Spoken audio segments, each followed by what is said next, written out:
Friends, ಎಲ್ಲರೂ ಹೇಗಿದ್ದೀರಾ? ನಾನು ನಿಮ್ಮ ಪ್ರೀತಿಯ Mavika. Welcome back to our channel. Dhruva, hi ಹೇಳು. ಕೈಯಲ್ಲಿ ಹಾಯ್ ಮಾಡು.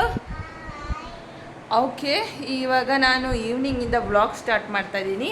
ಈಗ ಟೈಮ್ ಒಂದು 6 ಆಗಿದೆ. ನಾವು ವಾಕ್ ಹೋಗೋಣ ಅಂತ ಹೊರಟಿದ್ದೀವಿ. ಕಾಫಿ ಕುಡಿದ್ಬಿಟ್ಟು ವಾಕ್ ಹೋಗೋಣ ಅಂತ ಹೋಗ್ತಿದ್ದೀವಿ. ಹಾಗೆ ವೆಜಿಟೇಬಲ್ಸ್ ಎಲ್ಲ ತೊಗೊಂಬರೋಣ ಅಂತ ಹೇಳ್ಬಿಟ್ಟು ದಿನಾನು ಸಂಜೆ ಒಂದು 6-6:30 ಅಷ್ಟೊತ್ತಿಗೆ ವಾಕ್ ಹೋಗಿ 7 ಅಷ್ಟೊತ್ತಿಗೆ ಬರ್ತೀವಿ. ಅವನು ಮನೇಲಿರ್ತಾನೆ ಬೆಳಗ್ಗೆಯಿಂದ ಸಂಜೆವರೆಗೂ. ಸೊ ಅವನಿಗೂ ಬೋರ್ ಆಗುತ್ತೆ. ಈ ಥರ ವಾಕ್ ಕರ್ಕೊಂಡು ಹೋದರೆ ಸಮ್ಟೈಮ್ ಪಾರ್ಕಿಗೆ ಕರ್ಕೊಂಡು ಹೋಗ್ತೀನಿ. ಸಮ್ಟೈಮ್ ನನ್ನ ಮಗ ಇಲ್ಲಿ ನನ್ನ ಪ್ಯಾಂಟ್ ಹಿಡಿತದೆ ನೋಡಿ, ನೋಡಿ. ಸಮ್ಟೈಮ್ ವಾಕ್ ಕರ್ಕೊಂಡು ಹೋಗ್ತೀನಿ, ಸಮ್ಟೈಮ್ ಪಾರ್ಕ್ ಕರ್ಕೊಂಡು ಹೋಗ್ತೀನಿ. ಸೊ ಎಲ್ಲೇ ಹೋಗೋದಿದ್ರು ಅವನು ಈ ಥರ ಸೈಕಲಲ್ಲೇ ಕರ್ಕೊಂಡು ಹೋಗೋದು. ಯಾಕಂದರೆ ಅವನು ರೋಡಲ್ಲಿ ಕೈ ಹಿಡ್ಕೊಳ್ಳೋದಿಲ್ಲ, ಮೇಯ್ನ್ ರೋಡಿಗೆ ಓಡೋಗ್ಬಿಡ್ತಾನೆ. ಭಯ ಆಗುತ್ತೆ, ಬೈಕು ಕಾರು ಎಲ್ಲ ಬರುತ್ತೆ ಅಂತ. ಇನ್ನು ಚಿಕ್ಕವನು, ಅವನಿಗೆ ಹೇಳಿದ್ದು ಗೊತ್ತಾಗಲ್ಲ. ವಾಕ್ ಹೋಗ್ತಾ ಇದ್ದೀವಿ. ಬಾಬು, ನಾವು ಎಲ್ಲಿಗೆ ಹೋಗ್ತಿದ್ದೀವಮ್ಮ? ಅಲ್ಲ, ಮಾರ್ಕೆಟ್, ವೆಜಿಟೇಬಲ್ ಮಾರ್ಕೆಟ್. ಪಾರ್ಕಾ? ಪಾರ್ಕಿಗೆ ನಾಳೆ ಹೋಗೋಣ. ಅಪ್ಪ ಮನೇಲಿ ಇರುತ್ತಲ್ಲ, ನಾಳೆ ಹೋಗೋಣ, ಆಯಿತಾ? ಹಿಂಗೆ ಪಾರ್ಕಿಗೆ ಹೋಗ್ತಾ ಈ ರೋಡಲ್ಲಿ ನೋಡಿ ಎಷ್ಟು ಗ್ರೀನರಿಗಳಿದ್ದಾವೆ ಅಂತ ಹೇಳ್ಬಿಟ್ಟು. ರೋಡ್ ಸೈಡಲ್ಲಿ ತುಂಬ ಮರಗಳನ್ನು ನೆಟ್ಟಿದ್ದಾರೆ.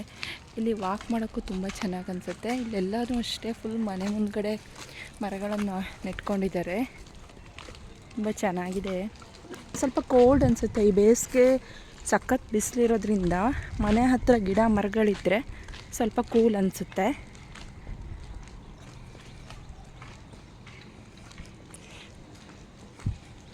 ನನ್ನ ಮಗನಿಗಂತೂ ಟ್ಯಾಕ್ಟ್ರಿ ಅಂದರೆ ಸಖತ್ ಇಷ್ಟ. ಎಲ್ಲಿ ನೋಡಿದ್ರೂ ಟ್ಯಾಕ್ಟ್ರಿ ಅಂತಾನೆ ಇರ್ತಾನೆ.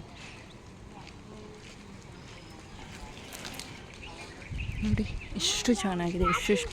ಎಷ್ಟು ದೊಡ್ಡ ಮರಗಳು ಇದ್ದಾವೆ ಈ ಏರಿಯಾ. ಇಲ್ಲಿರೋ ಎಲ್ಲ ಏರಿಯಾಗಳು ಅಷ್ಟೇ ತುಂಬ ಸೈಲೆಂಟ್ ಏರಿಯಾಗಳು, ಚೆನ್ನಾಗಿದೆ.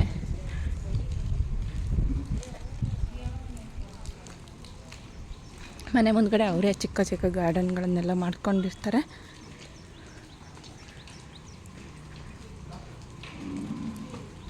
ನನಗೆ ನಾವಿರೋ ಪ್ಲೇಸು ತುಮಕೂರು ಚೆನ್ನಾಗಿದೆ ನೋಡಿ. ಅದೇನು ಹಣ್ಣು ಅಂತ ಗೊತ್ತಾ ನಿಮಗೆ?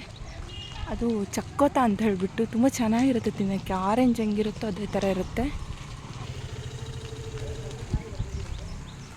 ನೋಡಿ, ಎಷ್ಟು ಚೆನ್ನಾಗಿದೆ ಅಂತ ಹೇಳ್ಬಿಟ್ಟು. ಈ ಥರ ಅಕ್ಕಪಕ್ಕ ಸ್ವಲ್ಪ ಮರಗಳನ್ನು ಬೆಳೆಸ್ಕೊಂಡ್ರೆ ಬೇಸಿಗೆಲ್ಲೂ ನಮಗಷ್ಟು ಸೆಕೆ ಆಗೋದಿಲ್ಲ. ಈಗ ಈ ಇಯರ್ ಸ್ವಲ್ಪ ಸೆಕೆ ಜಾಸ್ತಿ. ಯಾಕಂದರೆ ಇರೋ ಮರ ಗಿಡಗಳನ್ನೆಲ್ಲ ಕಡಿತಾ ಬಂದರೆ ಸೆಕೆ ಆಗದೆ ಇನ್ನೇನಾಗುತ್ತೆ ಹೇಳಿ? ಮನೆ ಕಟ್ಟೋಕ್ಕೆ ಅಂತೇಳ್ಬಿಟ್ಟು, ಆಮೇಲೆ ಸೈಟ್ ಮಾಡೋಕ್ಕೆ, ಏನಾರು ಆಗಿರಲಿ ಜನ ದುಡ್ಡು ಮಾಡೋಕ್ಕೋಸ್ಕರ ಇರೋ ಮರ ಗಿಡಗಳನ್ನೆಲ್ಲ ಕಡಿದ್ರೆ ಸೆಕೆ ಆಗೇ ಆಗುತ್ತೆ. ನಮಗೆ ಬದುಕೋದು ಕಷ್ಟ ಆಗುತ್ತೆ. ನಾವು ಹೇಗೆ ಬದುಕ್ತೀವೋ ಮರ ಗಿಡಗಳಿಗೂ ಹಾಗೆ, ಅವಕ್ಕೂ ಬದುಕೋ ರೈಟ್ಸ್ ಇದ್ದೇ ಇರುತ್ತಲ್ವಾ?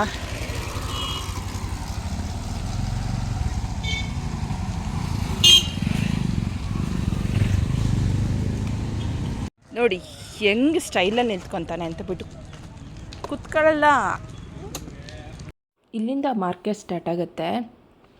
ಅವ್ರದ್ದೇ ಸಣ್ಣ ಹೊಲಗಳಿರ್ತವೆ. ಆ ಹೊಲಗಳಲ್ಲೇ ಅವ್ರಿಗೆ ಯಾವ್ಯಾವ ಥರ ತರಕಾರಿಗಳು ಬೇಕು ಅದನ್ನು ಹಾಕ್ಕೊಂಡಿರ್ತಾರೆ. ಸೊಪ್ಪು ಹಾಕ್ಕೊಂಡಿರ್ತಾರೆ. ಹಲಸಿನ ಹಣ್ಣಾಗಿರ್ಬೋದು, ಮಾವಿನ ಹಣ್ಣಾಗಿರ್ಬೋದು, ಕೊತ್ತಂಬರಿ ಸೊಪ್ಪು, ಧನಿಯಾ ಸೊಪ್ಪು, ಪುದೀನ ಸೊಪ್ಪು, ಎಲ್ಲ ಥರದ ಸೊಪ್ಪುಗಳನ್ನು ಬೆಳೆದಿರ್ತಾರೆ. ಹೂವು, ಹಣ್ಣು, ಏನು ಬೇಕೋ ಎಲ್ಲ ಸಿಗುತ್ತೆ ಇಲ್ಲಿ. ಸಣ್ಣದೊಂದು ಮಿನಿ ಮಾರ್ಕೆಟ್ ಅಂತ ಹೇಳಿಬಿಟ್ಟು ಚೆನ್ನಾಗಿದೆ. ಇಲ್ಲಿಗೆ ಸಂಜೆ ಟೈಮ್ ವಾಕು ಆಗುತ್ತೆ.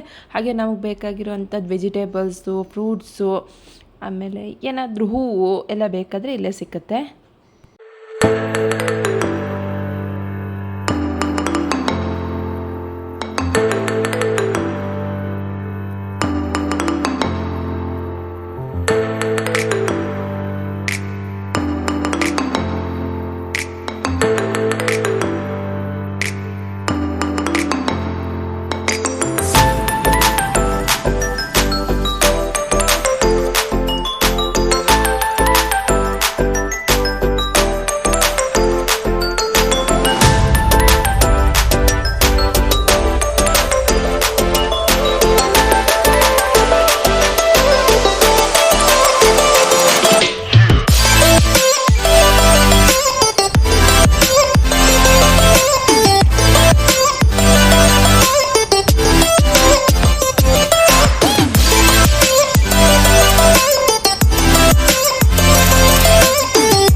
ದೇವಸ್ಥಾನದ ಹತ್ರ ಬಂದ್ವಿ. ಫುಲ್ ರಶ್ ಇರುತ್ತೆ ದೇವಸ್ಥಾನ ನೋಡಿ, ಎಂಟ್ರೆನ್ಸೇ ಕಾಣಿಸಲ್ಲ.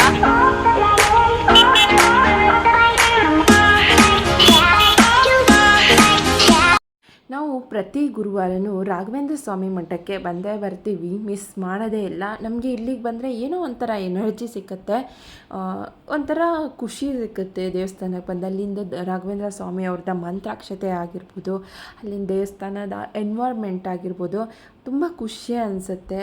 ಒಂಥರ ಪೀಸ್ಫುಲ್ ಆಗುತ್ತೆ, ಮನಸ್ಸಿಗೂ ಅಷ್ಟೇ ಸಮಾಧಾನ ಅನಿಸುತ್ತೆ.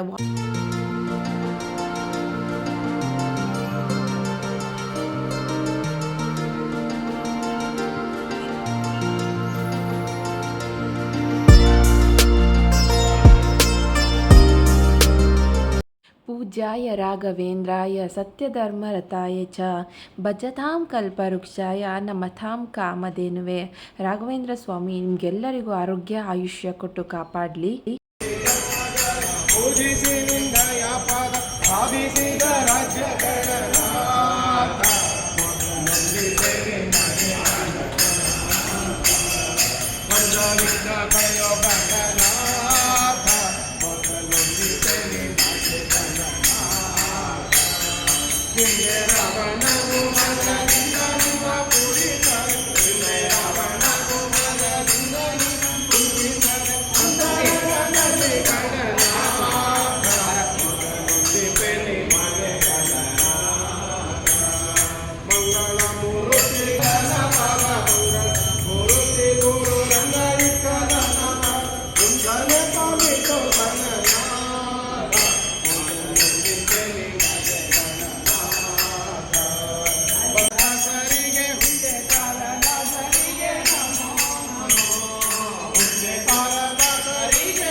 ಮಠದಲ್ಲಿ ಒಂದು ಫೋಟೋ ಹಾಕಿದ್ರು. ಈ ಫೋಟೋವನ್ನು ನೀವು ನಿಮ್ಮ ಮನೇಲಿ ಹಾಕಿದ್ರೆ, ದಿನನಿತ್ಯ ನೋಡ್ತಾ ಇದ್ದರೆ, ಪೂಜೆ ಮಾಡ್ತಾ ಇದ್ದರೆ ಮೋಕ್ಷ ಸಾಧನೆಗೆ ದಾರಿ ಆಗುತ್ತೆ ಅಂತ ಹಾಕಿದ್ರು. ನಾನು ಹಾಗೆ ಒಂದು ಫೋಟೋ ತೊಗೊಂಬಂದೆ. ಇದನ್ನು ನಿಮ್ಗೆ ಹಾಕಿರ್ತೀನಿ, ನೀವು ಬೇಕಾದರೆ ನಿಮ್ಮ ಮನೇಲಿ ಹಾಕ್ಕೋಬೋದು.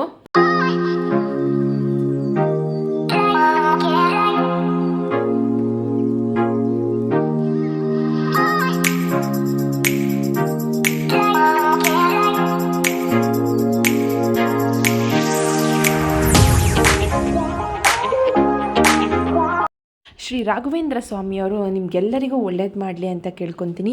ಇಲ್ಲಿಗೆ ನನ್ನ ವಿಡಿಯೋನ ಕ್ಲೋಸ್ ಮಾಡ್ತಾ ಇದ್ದೀನಿ. ಈ ವಿಡಿಯೋ ನಿಮ್ಗೆ ಇಷ್ಟ ಆಗಿದ್ರೆ ಪ್ಲೀಸ್ ಒಂದು ಲೈಕ್, ಶೇರ್, ಕಮೆಂಟ್ ಮಾಡಿ. ವಿಡಿಯೋನ ಎಲ್ಲರೂ ನೋಡ್ತೀರಾ, ಬಟ್ ಯಾರೂ ಲೈಕ್ ಮಾಡೋದಿಲ್ಲ. ಪ್ಲೀಸ್ ಲೈಕ್ ಮಾಡಿ, ಸಬ್ಸ್ಕ್ರೈಬ್ ಮಾಡ್ಕೊಳ್ಳಿ.